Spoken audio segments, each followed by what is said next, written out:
Hoganin yadadu qalbina rifati rakkogul yasani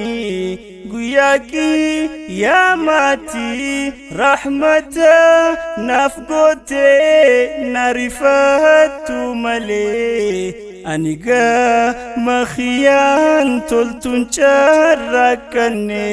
hoganin yadadu qalbina rifati cinkiga fasani guyaki yamati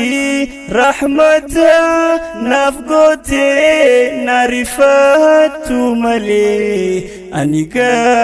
makhiyan toltun charrakane guyya rakkonisa akkan jajjabatu tangara qabdulle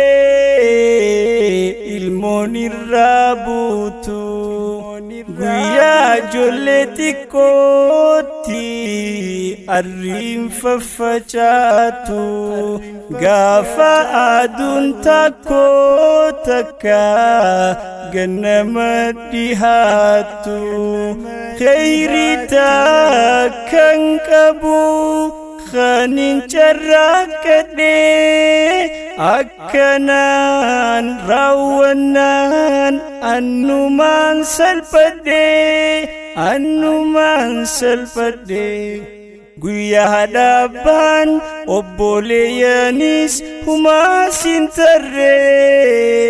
guyya namutu rakko samale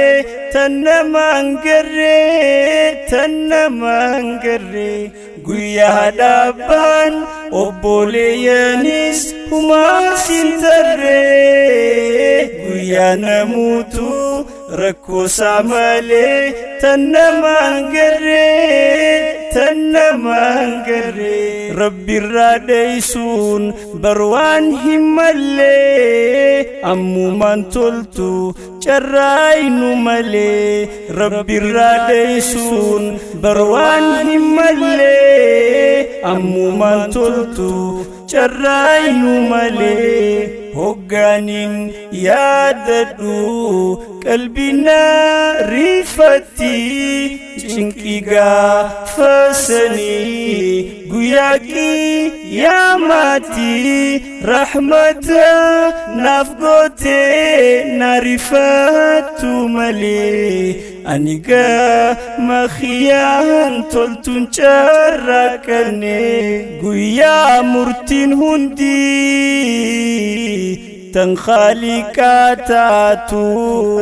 suda rabbi tiragafsan namu hindubbatu gafa namu wandalage gututti arkatu guyya kama kullanamu rabbi biradabatu namni kitabasa mirgasan fudate milkawe namni san jannata arkate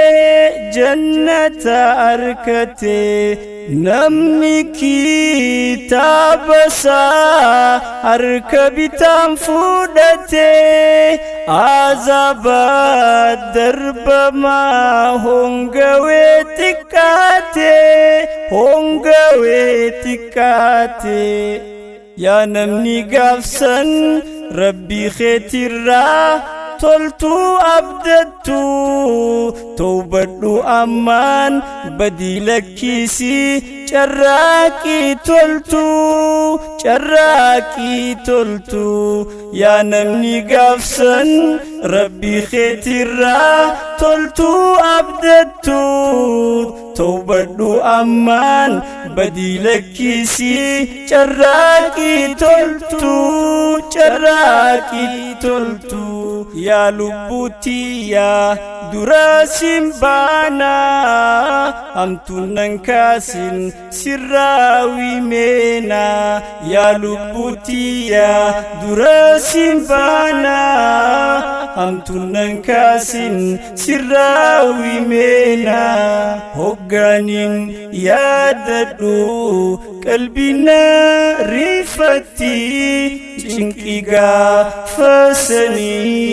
guyaki ya mati rahmata nafgote narifatu male aniga makhiyan toltun charakane dagaya nama arra lubbun jirtu addunyan sindagin charrakadhu toltu tawbadhu dilirra charra odo kabdu egadune boda waywachunum baftu jachi rabbi dugada kiyaman hin haftu hamtura tawbane khairiha hojjanu rakko akhirasan akkana jabanu Rahman ya Rahim Allah ya Ghafur human tadabdu dilitenya unda irra nuftabri nuflafisi toltu khatimatenyas goita nuftolchi khangara nuflafu hinjiru si achi khatimatenyas goita nuftolchi khangara nuflafu hinjiru si achi